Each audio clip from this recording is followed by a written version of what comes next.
Ssaabakunzi w'ekibiina ki NUP Fred Nyanzi Ssentamu aka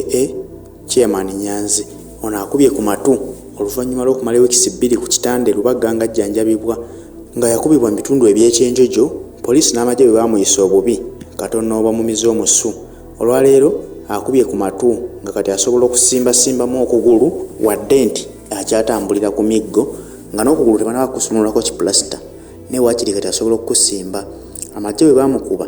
bagamba abasawo nti baamukuba ne bamumenya backbone ne bamumenya eggumba ery'okubulago awamu n'okugulu kwe baasiba nti byonna byamenyeka. Kino kyaviirako aba NUP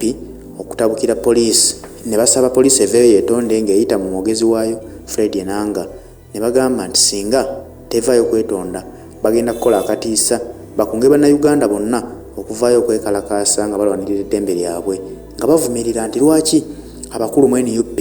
bayisibwamu amaaso ne babakubanga abaana abato ne babakubanga ababbi b'obusimu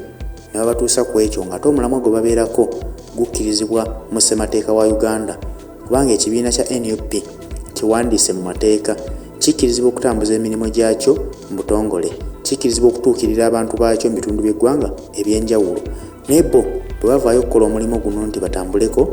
ne bakubibwa ne babayisaamu amaaso ne babayisanga eby'oku ttale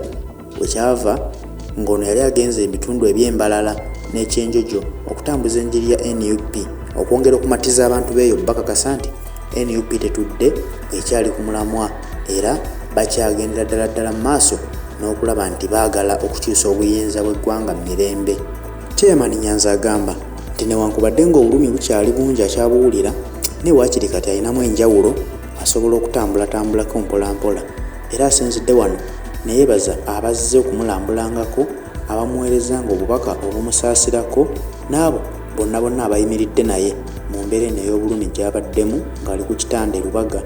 era akakasizza nti bwe kunaaba kusaba kwa Mukama budde bonna agenda kutereera era ne bw'anaaba awonye we yakoma w'atandikira. Kitegeeza nti bino ebikolwa ebyamukolebwako wadde baali baagala okumutta